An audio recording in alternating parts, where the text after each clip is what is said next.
अस्सलाम वालेकुम, कैसे हैं आप लोग सब। जी बच्चों, मैं हूं आपकी उर्दू की टीचर और अब हम देखते हैं आज हम क्या पढ़ेंगे उर्दू में। बच्चों, आप लोगों ने उर्दू में सबक इस्लाम का बहादुर बेटा की बहुत अच्छी से बुलंद ख़्वानी भी कर ली है, अल्फाज मायने और सवालात के जवाबात भी कर लिए। अब जल्दी से अपनी दरसी किताब का सफ़ा नंबर 15 खोल लीजिए। जी, सफ़ा नंबर 15। जी बच्चों, आज हम करेंगे सबक के मुताबिक मुनासिब लफ्ज़ लगाकर खाली जगह पुर करें। ठीक है बच्चों, ये हम करेंगे और मुझे उम्मीद है कि ये आप ख़ुद भी कर सकते हैं। क्योंकि आपने ये सबक को बहुत अच्छे से पढ़ लिया है। चलें आइए हम देखते हैं, मैं पढ़ती जाऊँगी और इसका जवाब आप देते जाएंगे। हज़रत साद बिन अबी वक़ास रज़ियल्लाहु तआला अन्हु का ताल्लुक़ कबीला कुरैश की एक शाख डैश से था, बनु ज़हरा से था।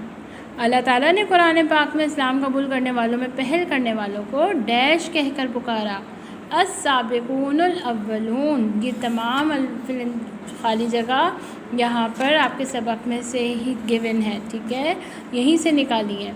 हिजरत के डैश साल बाद बदर की लड़ाई लड़ी गई, 2 साल बाद। ओहद के मैदान में रसूल पाक सल्लल्लाहु अलैहि वसल्लम की डैश की खबर फैल गई, किसी खबर फैल गई, शहादत की। हज़रत साद बिन अबी वक़ास रज़ियल्लाहु तआला अन्हु ने मदाइन को हुकूमत का मरकज़ बनाया।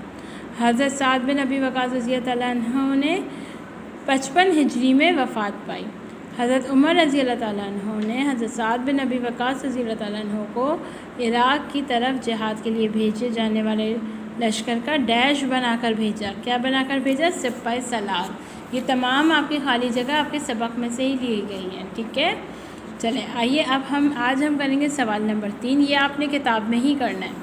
सवाल नंबर 5 ये भी हम किताब में ही करेंगे। माँ बाप हमेशा ये है दिए हुए जुमलों में ख़त कशीदा अल्फाज के मुतरादिफ बनाकर जुमले दोबारा लिखें, ठीक है। मुतरादिफ आपको पता है कि एक जैसे लफ्ज़ के जो 2 मायने होते हैं, ठीक है। जैसे भलाई, मायने एक ही होते हैं, लफ्ज़ अलग अलग होते हैं। माँ बाप हमेशा भलाई की बात करते हैं, माँ बाप हमेशा फ़ायदे की बात करते हैं या अच्छाई की बात करते हैं। तो यहाँ पे आप पूरा जुमला लिखेंगे, ठीक है। हमारा वतन बहुत हसीन है, आप यहाँ पे लिखेंगे हमारा वतन बहुत,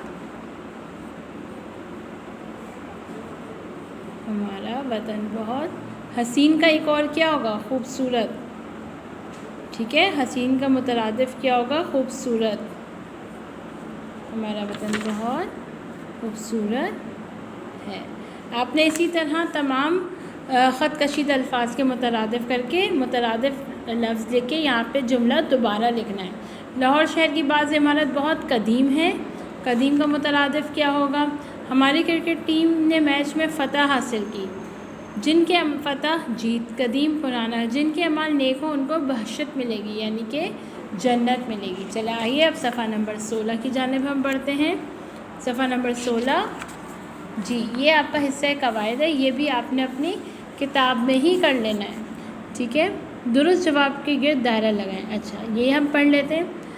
वो लफ्ज़ जो किसी शख्स, जगह या चीज़ की अच्छाई, बुराई या कैफियत ज़ाहिर करे सिफ्त कहलाता है, ठीक है। किसी भी चीज़ का जो है वो इस्म का उसकी ख़ासियत ज़ाहिर करे वो सिफ्त कहलाता है। ऐसा इस्म जिसकी सिर्फ बयान की गई हो वो मौसूफ़ कहलाता है, यानी कि जिसकी क्वालिटी को हमने बयान किया वो मौसूफ़ कहलाता है। वो इस्म जिससे किसी शख्स, जगह या चीज़ की अच्छी या बुरी हालत ज़ाहिर की जाए वो क्या कहलाता है? अभी हमने पढ़ा है इसमें सिफ्त, तो हम इस पर टिक कर देंगे। कीमती गाड़ी में गाड़ी क्या है? कीमती गाड़ी में गाड़ी जो है वो क्या है? सिफ्त है या मौसूफ़ है? मौसूफ़ है, ठीक है। कीमती इसकी सिफ्त है और जिसकी बात की गई है वो मौसूफ़ है। शरीर लड़का खेलता है, इसमें मौसूफ़ क्या है?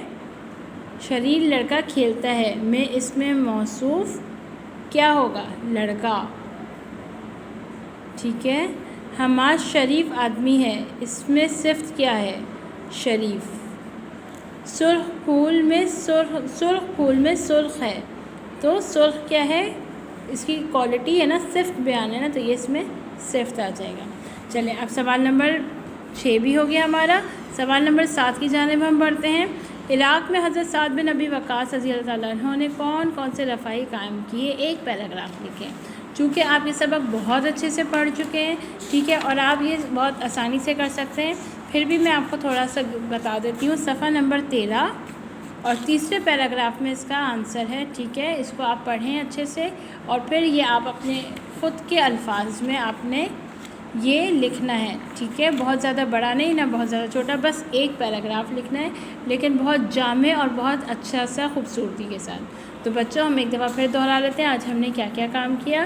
آج ہم نے سبق کتاب میں ہی سوال نمبر 3، سوال نمبر 5 اور سوال نمبر 6 ہم نے کتاب میں ہی کیا، اور سوال نمبر 7 عراق میں حضرت سعد بن ابی وقاص رضی اللہ تعالیٰ عنہ نے کون کون سے رفاہی کام کیے، ایک پیراگراف لکھیں۔ یہ آپ اپنی نوٹ بک میں کام کریں گے، ٹھیک ہے، یہ آپ اپنی نوٹ بک میں کریں گے، صحیح ہے، یہ آپ سوال لکھیں گے اور اس کے بارے میں آپ لکھیں گے، ٹھیک ہے بچوں۔ انشاءاللہ تعالیٰ ہم اپنی اگلی کلاس میں ملیں گے، تب تک کے لیے مجھے اجازت دیجیے، اللہ حافظ۔